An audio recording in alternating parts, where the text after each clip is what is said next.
Yang kedua, ainun batat, mata, kedua mata. Batat, batak tu sawewengi, artinya begadang. Wah, bagus kan nih? Bagus nggak begadang? Nih, ada keutamaannya begadang nih. Batat tahrusu, menjaga matanya, terjaga, begadang, fisabilillah. Ngapain kira-kira fisabilillah? Perang?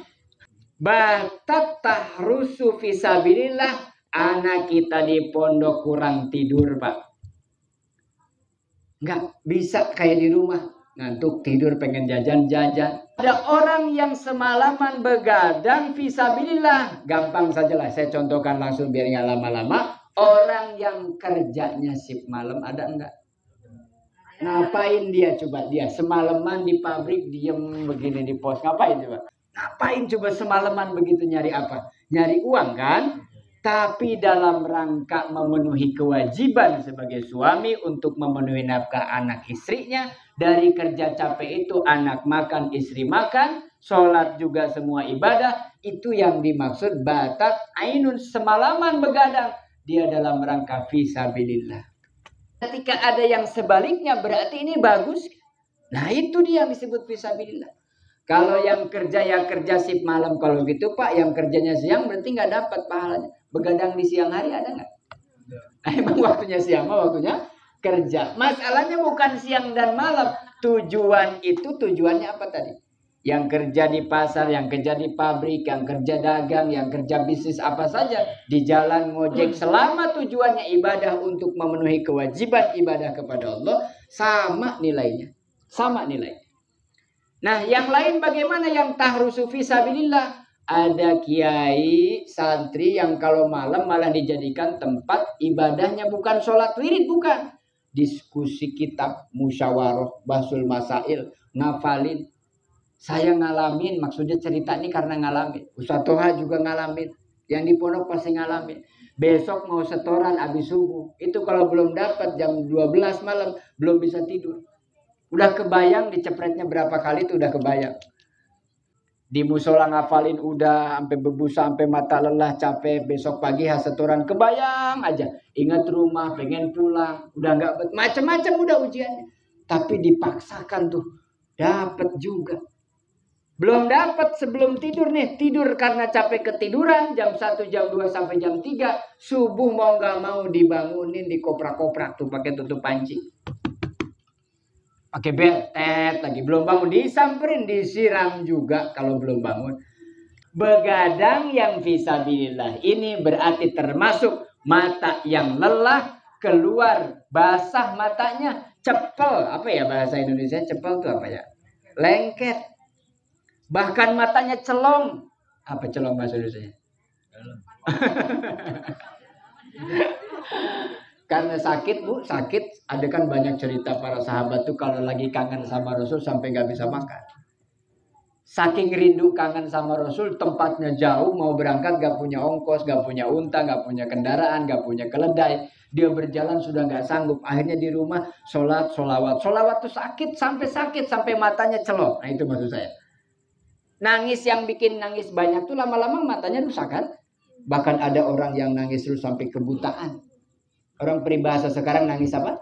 Nangis darah. Sampai nangis darah. Itu saking mata ini menjadi saksi karena fisabilillah, maka tidak akan Allah sia-siakan. Apa tadi balasannya? Tidak akan tersentuh api neraka. Dan air matanya ini menjadi saksi nanti di akhirat. Di hadapan Allah subhanahu wa ta'ala. Lelah, intinya lelahnya. Air mata keluar tuh karena capek pikiran, capek hati. Ngomong udah gak bisa. Usaha ini itu udah, yang ada akhirnya hati ini semacam kacau. Lalu pikiran pusing, keluar air mata. Keluarlah tangisan. Tangisan itu saksi bahwa kita, ya Allah, saya sudah nyerah. Terserah Allah mau diapain dia, saya begitu kira-kira. Lalu nangis. Nangis inilah buktinya kita tawakal kepada Allah. Lalu hadis berikutnya.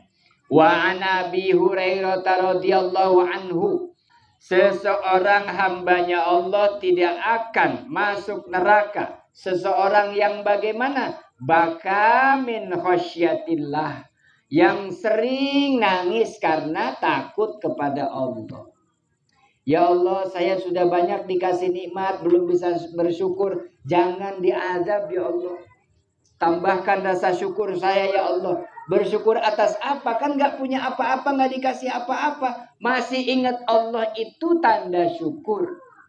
Sebab ada orang yang gak pernah Allah kasih hidayah sampai boro-boro ingat. Hidayah aja gak masuk. Yang sudah dapat hidayah Islam beriman, gak ingat sholat, gak ingat waktu, gak ingat ibadah. Yang sudah ibadahnya rajin, gak ingat mati. Yang sudah ingat mati, tapi gak mau berubah sikapnya. Tidak ada kepedulian kepada sesama. Tidak ada kepedulian kepada yatim, du'afa, dan seterusnya. Masih banyak persoalan-persoalan. Maka orang yang nangis karena Allah takut, ketakutan yang seperti apa? Pak, karena masalahnya kan gak kelihatan. Nah itu yang masalah kita di situ. Panasnya, sengatnya, hawa panas api neraka itu jahanam tidak akan sampai bisa menyentuh orang yang matanya pernah menangis karena benar-benar takut kepada Allah. Pernah Pak saya ngalamin itu, tapi habis itu lupa lagi. Enggak apa-apa dah manusia. Habis itu kita maksiat, lupa lagi, nangis lagi. Allah selalu membuka pintu taubatnya terus sampai hatta yughir, selama hayat di kandung badan, selama nafas masih bisa ditarik, bisa berhembus, bisa menarik dan menghembuskan nafas, selama itu juga Allah masih terima taubat sampai akhir hayatnya. Bukan siapa-siapa, bukan termasuk yang maksum, yang imannya tuh standarnya segitu kayak malaikat. Gak pernah malaikat lupa sama Allah. Malaikat tuh tiba-tiba lagi malas tuh gak pernah. Gak dikasih nafsu. Masalahnya manusia dikasih hawa nafsu, dikasih keinginan, dikasih harapan-harapan. Kalau malaikat sekali disuruh sujud, ya sujud aja satu. Hewan disuruh begitu, ya begitu aja. Gak pernah dia inovasi gitu, gak ada. Tapi kalau orang manusia dikasih keinginan yang banyak, tetapi supaya dikendalikan keinginannya, jangan sampai hanya sebatas mengejar keinginan dunia, tapi harus punya investasi untuk akhirat nanti. Tangis yang hebat itu sampai gak bisa nahan tuh air mata, gak berhenti-berhenti. Sampai gak kering, gak putus-putus. Ada yang sampai begitu. Ketika sahabat mendengar Rasul menyampaikan Quran ayat tentang kebesaran Allah, mereka nangis. Maka wajar nih Bapak Ibu nih. Ciri orang yang berimannya sungguh-sungguh adalah mereka yang alladzina idza dzukirallahu wajilat qulubuhum. Ketika disebut nama Allah ada getaran. Ada koneksi. Ketika diceritakan tentang nikmat surga, kebayang di surga kayak apa. Ketika diceritakan tentang neraka, kebayang dahsyatnya api neraka. Sirat, jembatan. Tipisnya jembatan lebih tajam dari rambut dibelah menjadi 7. Tipis banget dan harus dilalui setiap orang.